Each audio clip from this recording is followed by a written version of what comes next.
Hello, everyone, welcome to the channel of Self-Growth and Improvement of Literacy. The article I shared today is Destroy is the same as everything else. Use two examples from my life to expand today's theme. 1. When my cousin got married, the whole process is crying. Her mother said that there is a similar person who can get married, so why so many demands? Besides, you have no academic qualifications and no abilities. The boy is more than enough for you. Don't pick and choose. You heard it right, this is indeed what the cousin and mother said. Many years ago, in our patriarchal poor country, our daughter was an outsider if she married out. I hadn't graduated from elementary school at that time, and I didn't understand it very well, but for some reason, I felt scared and sad. After marriage, she was not happy at all. The similar person her mother said was actually much worse, not only drinking and gambling, but also domestic violence from time to time. My cousin wanted to get a divorce many times, but was persuaded by her mother to go back. Her mother said, "Don't you live like this? No one is noisy. One of them is almost the same. Don't worry about trouble." But, is it almost true? Once or twice can be almost the same, how about a lifetime? There are too many people who are destroyed in almost all their lives. 2. I once had a colleague who also liked almost. He is a native of Guangzhou and is very familiar with everything in Guangzhou, so when customers from Beijing visit the company, he is usually responsible for picking up and accompany them. Guangzhou is an extremely rainy city, especially in summer. At that time, the manager said that the weather conditions must be marked on the schedule. But he thinks it's almost all right. It doesn't matter if it rains or not. If you come and go, I just forget about it. The gods were not beautiful. Unexpectedly, there was a sudden heavy rain on the day the customers arrived. Everyone was unprepared. Even if they bought an umbrella in a hurry, they were still wet. It's not just clothes, but also mood.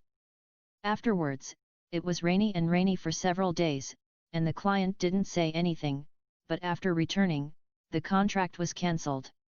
Because the service of another company is far more considerate than ours. Not checking the weather in advance, although it does not seem to be a major event, but it reflects the rigor of the entire company's work and the importance of cooperation. The details determine success or failure, which makes sense. After sending away the client, the colleague was also fired. When he left, he kept complaining, "What a big deal, it's almost enough." The first time I met such a critical customer, simply sick. I was eyesight in my heart and thought with frustration. A person who only wants almost in everything is only worthy of a almost life. And an enterprise that pursues excellence and indomitableness will never allow almost to appear, because it is a kind of incompetence, a kind of coping and perfunctory, a kind of misconduct. Throughout our life, in fact, no matter at any stage of our life, this kind of almost thinking will often flash up. It gives us a kind of temporary peace of mind, and over time, it will slowly kill us. Because this kind of almost is actually a kind of chronic suicide. When I was young, I was very fun, and I always failed in every exam. Every midterm or at the end of the term, parents always asked, "How is the exam?" We looked away, scratched our heads, and said embarrassedly, "Well, almost." "But, how much is it?" They don't know. But we knew, but we still didn't dare to say, because it was actually a lot worse. We failed the exam and were very afraid, so we chose to prevaricate. Then, slowly, he developed the habit of almost. Go to a similar high school, find a similar girlfriend, do a similar job after graduation, get married and have a similar child. Then, this life is almost over.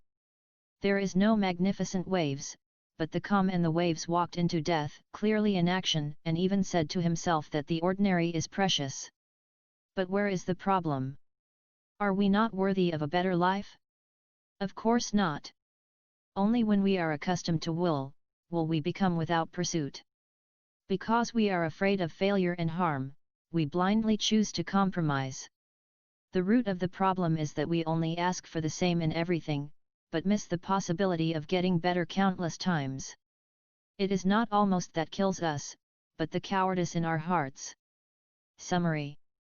Since ancient times, success has only one reason, but failure can have 1,000 excuses. Perhaps it is because there are enough excuses that success will never be easy. If small things are about the same, when big things come, almost becomes inertia. It fixes your thinking and restricts your pursuit of better enthusiasm. Over time, you will become a Mr. Almost and live a almost life. Must such a life be sad? Not necessarily. If this is the life you really want, it's not too ordinary. But if it's not, it would be sad if almost is just your next improvisation. So, if you can't rest assured that you live a almost life, if you still want to create a better life, then bravely break through the cage and stay away from almost, because Mr. Almost is really not cool at all. I encourage each of you. Today's article, if you have the slightest inspiration and help, please give me some praise, to share a friend in need. Thank you for listening. Thanksgiving in the Self-Growth, Improve Literacy, the channel to meet you.